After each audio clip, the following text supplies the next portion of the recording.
안녕하십니까. 만화공인중개사의 저자 이용훈입니다. 오늘은 민법 및 민사특별법 실전 문제풀이 제32강 시간으로서 311번부터 320번까지 문제를 같이 풀어보도록 하겠습니다. 자, 지금부터 311번 문제 시작하겠습니다. 311번. 다음은 민법 제565조의 해약금에 의한 해제에 대한 설명이다. 틀린 것은 1번. 해약금에 의한 해제를 할 수 있는 기간은 당사자의 일방이 이행에 착수할 때까지이다. 그렇죠. 이행하기 전까지에는 해약금에 의한 해제를 할 수 있습니다. 맞는 얘기입니다. 그 민법 제565조 1항이 뭐냐면 매매의 당사자 일방이 계약 당시에 금전 기타 물건을 계약금, 보증금 등의 명목으로 상대방에 교부한 때에는 당사자 간에 다른 약정이 없는 한 당사자의 일방이 이행에 착수할 때까지 교부자는 이를 포기하고 수령자는 그 배액을 상환하여 매매계약을 해제할 수 있다. 규정입니다. 2. 소급효가 있다. 그렇죠. 소급해서 무효가 되는 겁니다. 계약 시점으로. 3. 손해배상도 청구할 수 있다. 아닙니다. 그 계약금을 해약금으로 했기 때문에 해약금에 의한 해제는 당사자 일방이 이행이 있기 전까지 해제할 수 있는데 원상 의무 해고는 없습니다. 왜? 매수인 같은 경우는 이미 계약금을 준 거를 안 받으니까 손해배상 한 거나 마찬가지고, 매도인 입장에서는 2배로 상환을 하니까 계약금에 해당하는 만큼 손해배상 하는 의미도 있습니다. 그래서 따로 손해배상을 청구할 수는 없습니다. 근데 있다고 했으니까 틀렸네요. 4. 원상회복 의무는 생기지 않는다. 그렇죠. 아직 이행을 안 했기 때문에 원상회복 의무는 생기지 않습니다. 5. 당사자 간에 다른 약정이 없는 한 계약금의 교부자는 계약금을 포기하고 계약금의 수령자는 배액을 상환한다. 맞는 얘기죠. 다 오고 하나만 X, 틀린 것을 고르니까 3번이 정답이 되겠습니다. 다음 312번 문제를 같이 보도록 하겠습니다. 312번. 계약금에 관한 설명 중 틀린 것은 1. 매도인이 매매계약의 이행에 착수한 바가 없더라도 중도금을 지급한 매수인은 계약금을 포기하고 매매계약을 해제할 수 없다. 그렇죠. 중도금을 매수인이 지급한 이상 이행이 된 겁니다. 따라서 매수인은 계약금을 포기하고 매매계약을 해제할 수는 없습니다. 자, 맞는 설명이 되겠습니다. 대법원 판례 2002년도 대법원 판례입니다. 2. 매수인이 지급한 계약금이 해약금과 손해배상의 예정으로서의 성질을 겸하고 있는데, 손해배상의 예정으로서, 자, 오타는데요. 손해배상입니다. 이거. 손해배상의 예정액으로서 부당이 과다한 경우 매수인은 계약금 중 과다한 손해배상의 예정으로 감액되어야 할 부분을 제외한 나머지 금액을 포기하고 계약을 해제하면서 그 과다한 부분의 반환을 청구할 수 있다. 맞습니다. 자, 이 경우 대법원 판례로 나와 있는 겁니다. 맞습니다. 위약금 규정이 없는 경우에는 그렇다는 겁니다. 4. 계약금은 이를 위약금으로 하기로 하는 특약이 없는 이상 손해배상이 예정으로서의 성질을 갖는 것은 아니다. 아닙니다. 손해배상 예정으로서의 성질을 갖는 것은 아니다. 그렇죠. 위약금 특약이 있으면은 손해배상 예정으로서의 성질을 갖지만 위약금 특약이 없는 거예요. 없는 경우에는 손해배상이 예정으로서 성질을 갖는 것은 아닙니다. 단지 해약금으로 간주될 뿐이지. 이것도 맞는 질문이 되겠고, 이 역시 1987년도 대법원 판례로 나왔습니다. 4번. 임차인이 보증금의 잔액을 지정된 기일까지 납부하지 않을 때에는 임대인은 계약을 해제하고 계약금조로 불입한 보증금을 반환하지 아니한다는 약정은 있으나, 임대인이 계약을 위반할 경우 임차인은 그로 인한 손해를 구체적으로 입증하여 배상을 받을 수 있을 뿐이다. 역시 96년도 대법원 판례로 되어 있습니다. 5. 계약금을 받은 매도인이 그 배액을 상환하고 계약을 해제하려면 계약 해제의 의사표시 외에 계약금 배액을 이행 제공하여야 하고 상대방이 수령하지 않으면 공탁하여야 한다. 상대방이 수령하지 않으면 공탁할 필요는 없습니다. 대법원 판례로 나와 있습니다. 자, 그래서 이게 틀렸네요. 다 오고 하나만 해서 틀린 것이니까 5번이 정답이 되겠습니다. 다음 313번 문제를 같이 보도록 하겠습니다. 계약금에 관한 설명으로 틀린 것은 1. 계약금은 언제나 증약금으로서의 성질이 있다. 그렇죠? 증약금, 약속을 증거한다. 그런 뜻입니다. 맞고요. 이 매매계약이 성립 후에 교부된 계약금도 계약금으로서의 효력이 있다. 꼭 반드시 계약이 될 때 교부하는 것이 아닙니다. 계약금은 계약 성립 후에 나중에 계약금을 줄 수도 있는 거예요. 그 당사자의 마음들입니다. 합의에 의해서 맞는 질문이 되겠습니다. 3. 매매계약의 일부 이행에 착수한 매수인은 매도인의 이행 착수 전에는 임의로 계약금을 포기하고 계약을 해지할 수 있다.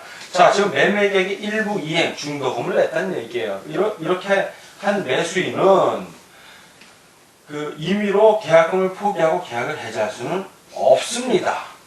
임의로는 없습니다. 자, 그래서 이미 이행에 착수한 이상 매수인은 계약을 해지할 수 없다.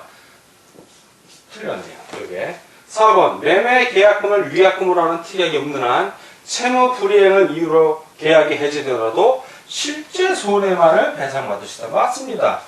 이때는 실제 손해를 자기가 증거를 들이대야 되는 겁니다. 5번 매수인이 약정한 계약금을 지급하지 않은 경우 그 약정이 없었더라면 매매계약을 체결하지 않았을 것이라는 사정이 없는 한 매도인은 매매계약을 임의로 해지할 수는 없다. 맞습니다. 일종의 최고를 하고 그 최고의 기간에 그 상대가 응하지 않으면 그때 계약 해지권이 발생합니다. 다 오고 하나만 X 틀린 것이니까 313번은 3번이 정답이 되겠습니다. 314번 갑은 자기 소유의 토지를 을에게 매도. 자, 을이 매수인, 갑이 매도인입니다. 계약금을 수령하였다. 다음 설명 중 틀린 것은 1. 갑은 을이 중도금을 지급하기 전에 수령한 계약금의 배액을 상환하고 계약을 해지할 수 있다. 맞죠? 계약금을 해약금으로 하는 경우입니다. 2. 갑의 해적권 행사는 계약금의 배액 상환의 제공과 함께 하여야 한다. 맞고요. 3. 갑이 계약 해지의 의사표시와 함께 계약금의 배액을 제공하였으나 을이 이를 수령하지 않는 경우는 공탁을 하여야 유효한 해적권 행사가 된다. 공탁을 하지 않아도 유효한 해적권 행사가 된다. 대법원 판례입니다. 바로 이전 문제 나왔었죠? 틀렸습니다. 4. 배액 상환을 받은 을은 계약금 이상의 손해가 발생하였음을 입증하여도 추가로 손해배상을 청구할 수는 없다. 자, 이거 생자입니다. 그렇죠. 이 위약금 규정이 있다면은 손해배상을 추가로 할 수 있지만 위약금 규정이 없으면 할 수가 없습니다. 을의 귀책 사유로 계약이 해지되면 계약금을 위약금으로 한다는 특약이 없는 한 계약금이 당연히 갑에게 귀속하는 것은 아니다. 그렇죠. 계약금을 위약금으로 한다는 특약이 있으면 당연히 갑에게 귀속하고 갑은 또 손해배상도 청구할 수 있습니다. 그러나 위약금 규정이 없으면 실제 받은 손해만 청구할 수가 있는 것입니다. 자, 맞는 질문이 되겠습니다. 다 오고 하나만 X, 틀린 것을 고르니까 314번은 3번이 답이 되겠습니다. 315번 매도인의 담보 책임을 원인으로 하여 매수인에게 대금 감액 청구권과 손해배상 청구권이 동시에 인정되는 것은 하나씩 보겠습니다. 자, 1번 갑이 을로부터 토지 100제곱미터를 매수하였는데 그중 10제곱미터가 병의 소유로 밝혀져 소유권 이전이 불가능하게 되었고 갑이 그 사실을 알지 못하는 경우. 자, 지금 100제곱미터는 을의 겁니다. 그런데 그중 10제곱미터가 병의 거라서 10제곱미터는 소유권 이전이 안 되는 겁니다. 그런데 매수인 갑이 그 사실을 알지 못한다. 선이라는 얘기죠. 선이. 자, 이 경우에 일부 타인의 권리 매도이고 매수인이 선이면 매수인에게 인정되는 권리는 일단 대금 간의 청구권이 인정이 되고 또한 만약에 자기 목적을 다 이룰 수가 없다면 해제권도 가능합니다. 게다가 손해를 봤다면 손해배상 청구도 가능합니다. 세 가지가 다 되는 거고요. 자, 두 번째. 갑이 을의 소유권, 을 소유의 지상권이 설정된 사실을 모르고 당의 토지를 매수한 경우. 자, 지상권, 즉 용익물권에 의해서 제한을 받는 겁니다. 자, 용익물권에 의해서 제한을 받고 매수인이 지금 선이라면, 자, 모르고는 선의를 얘기해. 선의인 경우에 해지권하고, 자, 해제권하고 손해배상 청구권. 자, 여기는 3개, 1번에서는 3개 다 인정, 2번에서는 2개만 인정이 됩니다. 자, 세 번째, 갑이 을로부터 매수한 임야가 모두 제3자 병의 소유로 밝혀져 소유권 이전이 불가능하게 됐고, 갑이 그 사실을 알지 못하는 경우, 전부 타인의 권리 매도이고 매수인이 선의이면 해제권하고 손해배상 청구권만 인정이 됩니다. 4번, 갑이 경매를 통해 매각받은 토지에 저당권이 설정된 경우, 자, 이 경매의 경우에 모든 저당권은 다 말소가 됩니다. 그러니까 이 경우에는 해제권도 대금가격 청구권도 손해배상 청구도 성립이 안 돼. 이건 아무 권리가 없다는 얘기죠. 물건의 하자가 경매 같은 경우에는 권리의 하자인 경우에 이런 저당권은 아무 권리의 하자가 안 됩니다. 이런 권리는 다 말소가 되니까 문제가 없고, 물건의 하자도 역시 경락받은 사람이 고쳐서 쓰기 때문에 하자가 되지 않습니다. 자, 5번, 갑이 누수 및 균열의 사실을 알지 못한 채 을로부터 특정 가옥을 매수한 경우, 자, 특정물에 하자가 있는 그 매도이고 매수인이 선의이면 해제권하고 손해배상 청구권만 인정이 됩니다. 자, 지금 보니까 문제에서는 대금감액 청구권하고 손해배상 청구권, 자, 핵심은 뭐예요? 대금감액 청구권이 있냐 없냐 이겁니다. 대금감액 청구권하고 손해배상 청구권이 있는 거는 바로 1번이 되겠습니다. 그래서 1번이 정답이 되겠습니다. 다음 316번 문제를 같이 보도록 하겠습니다. 316번, 갑은 을로부터 토지 500제곱미터를 매수했는데, 자, 갑이 매수인입니다. 토지 500제곱미터를 매수하였고 그중 100제곱미터가 을의 소유가 아니었다. 자, 그러면 일부 타인의 권리라는 얘기입니다. 그 부분의 소유권은 이전받을 수 없게 되었다. 갑이 을에게 주장할 수 있는 권리에 대한 설명 중 틀린 것은, 자, 일부 타인의 권리는, 자, 매수인이 선의인 경우하고 악의인 경우 둘로 나뉘죠. 선의인 경우에, 자, 일부 타인의 권리 선의인 경우에는 세 가지 권리, 대금, 감액 청구권, 그리고 해제권, 손해배상 청구권이 다 인정이 됩니다. 근데 매수인이 악이라면 뭐만 인정이 되냐면은 대금, 감액 청구권만 인정이 되고 나머지는 다 해당이 없다라는 걸 염두에 두고 하나씩 문제를 풀어가겠습니다. 316번에 1. 갑이 선이라면, 자, 매수인이 선이라면 감액 청구 또는 계약 해제를 할 수 있으며 손해배상도 청구할 수 있다. 자, 그게 설명되어 있죠. 맞는 질문이 되겠습니다. 자, 두 번째, 갑이 선의인 경우 을에 대한 담보 책임은 사실을 안 날로부터 1년 이내에 행사해야 한다. 그렇죠. 사실을 안 날입니다. 계약일로부터 1년이 아니라 사실을 안 날로부터 1년 이내 왔습니다. 3. 2에서 1년은 시효기간이나 제척기간으로 해석되는 것이 일반적이다. 맞습니다. 제척기간입니다. 4번, 400제곱미터의 토지만으로는 갑이 이를 매수하지 않았을 것이라는 사정이 있고 갑이 선이라면 계약을 전부 해제할 수 있다. 맞습니다. 5번, 100제곱미터의 토지가 을의 소유가 아님을 갑이 알고 있었을 때는, 자, 갑이 뭐라는 얘기인가? 알고 있다니까 악이죠. 악일 때 대금 감액을 청구할 수 없다. 아니죠. 대금 감액만 청구할 수 있습니다. 여기 틀렸네요. 다 오고 하나만 X. 그러니까 좀 틀린 걸 구하니까 316번은 5번이 정답이 되겠습니다. 다음 317번 문제를 보도록 하겠습니다. 317번. 매매 계약에 관한 설명으로 틀린 것은 다툼이 있으면 판례에 따름. 1. 매매 계약은 요물 계약이다. 요물 계약이 아니죠. 낙성 계약입니다. 낙성 계약. 낙성 계약이라는 것은 바로 상대방과 당사자의 합의로 성립을 합니다. 합의로. 근데 요물 계약은 좀 달라요. 이거는 합의도 있어야 되지만 합의 플러스 뭐 물건을 인도한다든가 뭐 또는 뭐 기타 급부 이행 뭐 이런 것들을 필요로 합니다. 그래서 X. 이 매매 계약은 유상 쌍무 계약이다. 맞습니다. 3. 매도인의 담보 책임은 무과실 책임이다. 맞고요. 4. 타인의 권리도 매매의 대상이 될 수 있다. 맞습니다. 그 타인의 권리도 매매의 목적으로 할 수 있습니다. 다만 매도인은 그 권리를 취득하여 매수인에게 이전해야 할 의무를 집니다. 민법 제 569조입니다. 권리를 이전할 수 없는 경우 매도인에게 담보 책임이 발생하는 것입니다. 5번 매매 계약에 관한 비용은 특별한 사정이 없는 한 당사자 쌍방이 균분하여 부담한다. 예, 특별한 사정이 없는 한 맞습니다. 다 오고 하나만 X 틀린 것을 고르니까 317번은 1번이 정답이 되겠습니다. 다음 318번 문제를 보겠습니다. 매도인의 담보 책임에 관한 설명 중 틀린 것은, 자, 담보 책임에 관한 설명 중에 틀린 것을 고르는 문제입니다. 하나씩 보겠습니다. 1. 매매계약 당시 이미 목적물의 일부 매수된 경우 선의의 매수인은 대금의 가격을 청구할 수 있다. 맞습니다. 일부 멸실, 일부가 타인의 권료, 이런 경우에 매수인은 선의이면 다 할 수 있습니다. 일반적으로.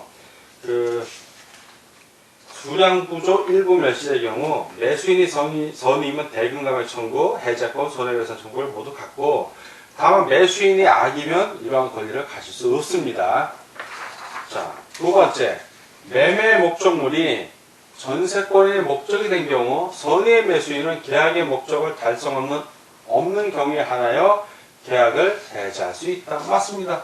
선의 매수인은 계약 목적 달성할 수 없을 때 계약 해지할 수 있습니다. 3. 저당권이 설정된 목적물에 매수인이 출제하여 그 소유권을 보존한 경우 매수인은 매도인에 대하여 그 상한을 청구할 수 있다. 맞습니다. 상한 청구할 수 있습니다. 4. 종류로 지정된 매매 목적물이 특정된 후에 하자가 발견된 경우 선의 무과실의 매수인은 하자 없는 물건을 청구할 수 있다.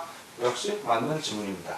5번 매매 목적인 권리 일부가 타인에게 속하여 매도인이 매수인에게 이전할 수 없는 경우 선의 매수인은 계약 해지 외에 손해배상을 청구할 수는 없다.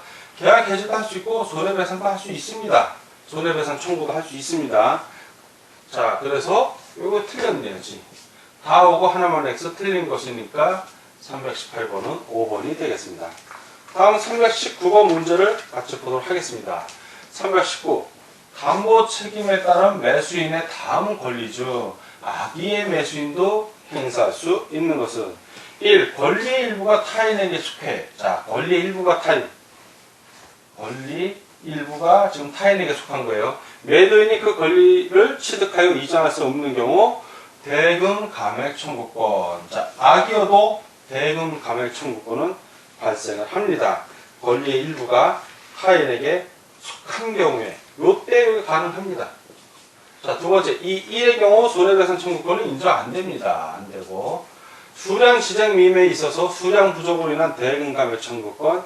자, 악의인 경우에 매수인이 행사할 수 있는 것은 권리 일부가 타인에게 속할 때 대금 감액 청구권만 해당이 되고 나머지는 다 해당이 없습니다.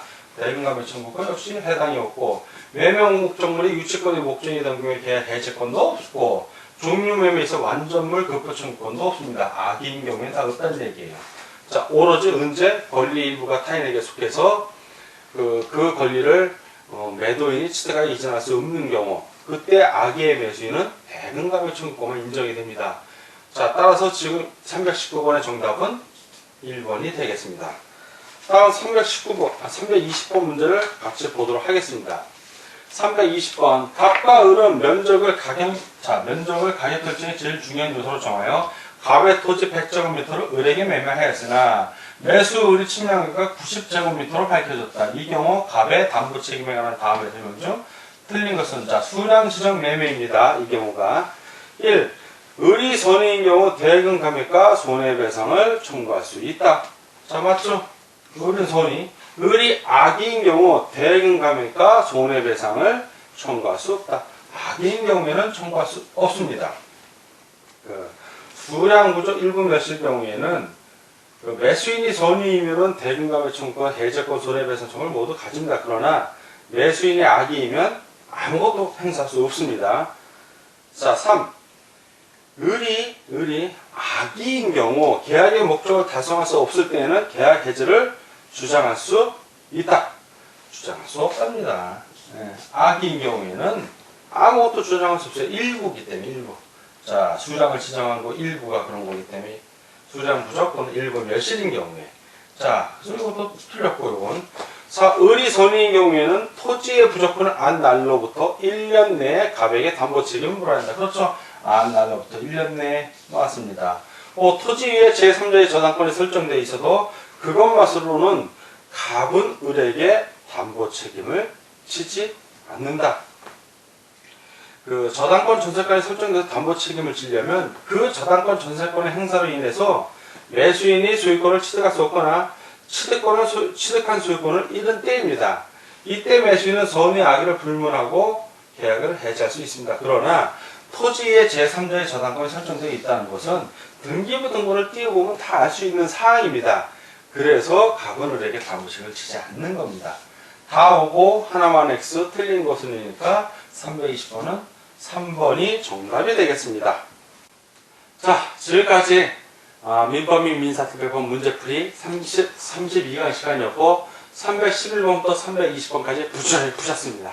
자, 오늘 강의 여기서 마치면서 다음 시간에 뵙겠을 약속드립니다. 감사합니다.